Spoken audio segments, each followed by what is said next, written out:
안녕하세요. 따뜻한 책 한 잔입니다. 바쁜 라이프 스타일, 1인 가구의 증가, 그리고 기술 발전으로 인해 간편하고 빠르게 먹을 수 있는 식품들이 넘쳐나는 시대가 되었습니다. 미역국, 삼계탕까지 간편식의 종류가 점점 다양해지면서 시간과 비용을 아껴주고 맛도 좋은 간편식은 우리 식탁에 없어서는 안 될 존재가 된 것처럼 보입니다. 하지만 이런 간편함 뒤에는 우리가 간과하기 쉬운 문제들이 숨어 있죠.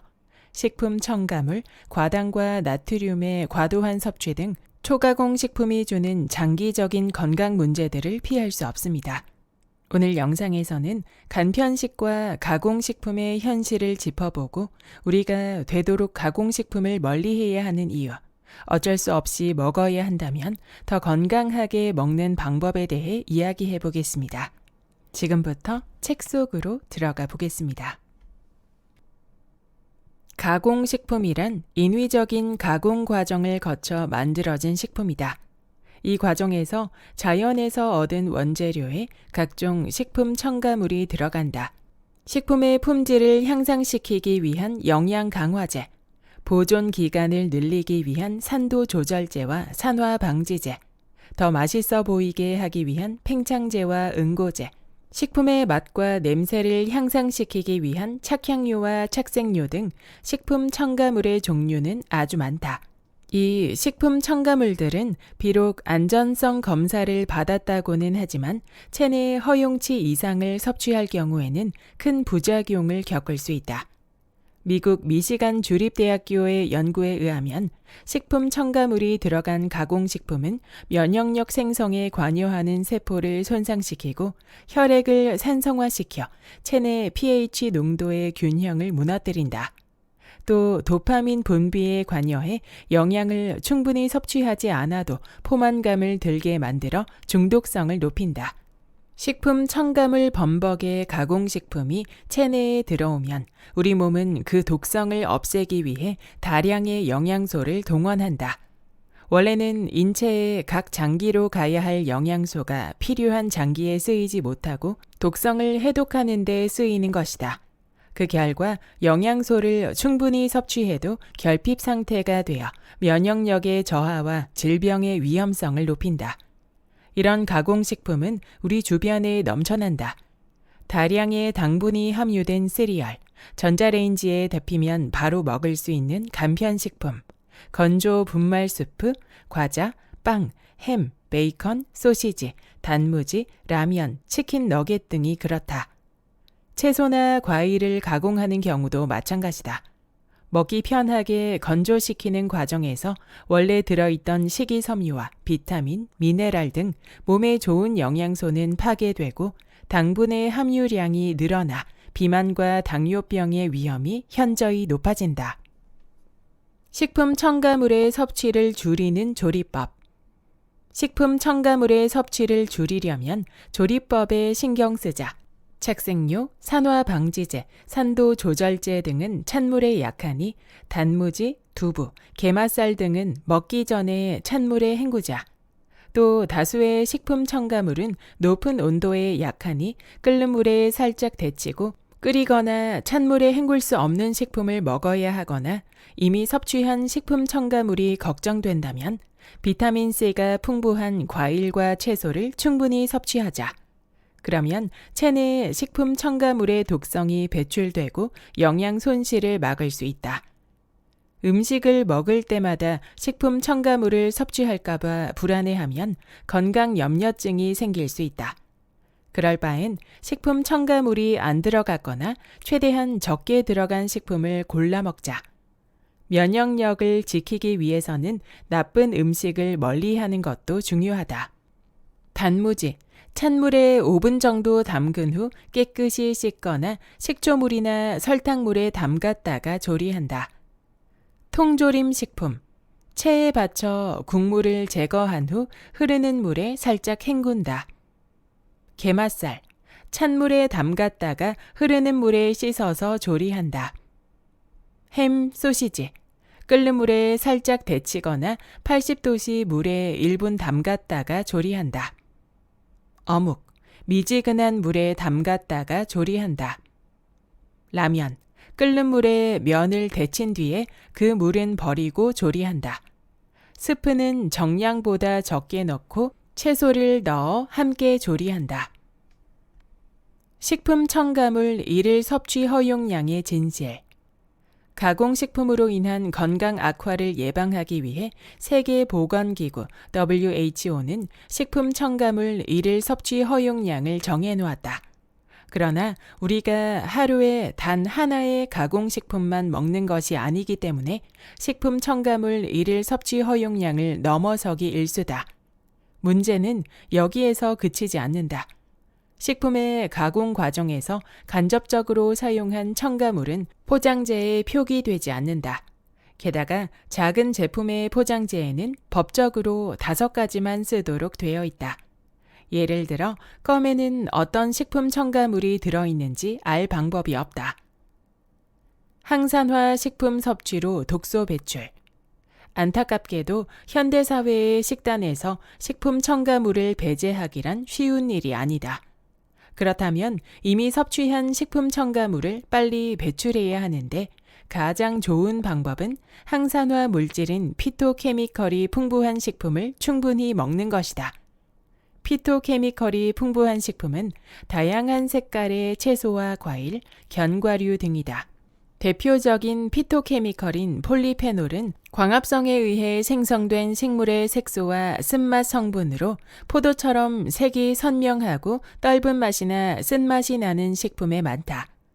폴리페놀을 섭취하면 식품 첨가물로 인한 체내 염증을 예방하고 세포를 보호하며 혈액순환을 개선하고 혈관이 튼튼해져서 독소 배출이 용이해진다. 폴리페놀의 종류는 수천 가지가 넘는데 녹차의 카데킨, 포도주의 레스베라트롤, 양파의 케르세틴 등이 있다. 과일에 많이 들어있는 플라보노이드와 콩에 많이 들어있는 이소플라본도 폴리페놀의 일종이다. 달고 짠맛, 밀가루 음식에 길들여진 입맛. 음식을 먹는 본래의 목적은 생명 유지에 필요한 영양을 공급하는 것이다. 그래서 사람들은 끊임없이 맛있고 몸에도 좋은 음식을 찾는다. 그런데 요즘 20, 30대를 중심으로 몸에 좋은 음식보다는 입맛을 자극하는 음식을 찾는 경우가 많아졌다. 입맛을 자극하는 음식들에는 공통점이 있는데 300식품의 함유량이 높다는 점이다. 300식품이란 하얀색의 3가지 식품으로 소금, 설탕, 밀가루를 말한다. 특히 달고 짠, 단짠 음식에는 소금과 설탕이 듬뿍 들어있어 입맛을 강하게 유혹하고 중독성 또한 강하다. 하지만 면역력에는 치명적이라 단짠 음식의 유혹에서 벗어나지 못하는 한 면역력을 지키는 것은 현실적으로 불가능하다. 밀가루 음식도 마찬가지다.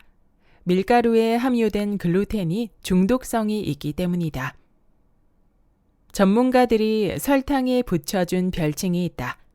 면역력 도둑이다.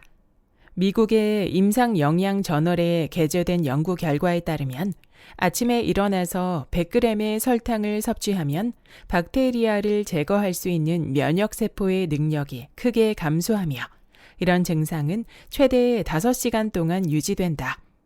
또 단맛 음식을 먹는 것은 체내 바이러스에게 먹이를 주는 것과 같아 백혈구의 면역 기능을 떨어뜨리고 미네랄의 균형도 깨지고 만다.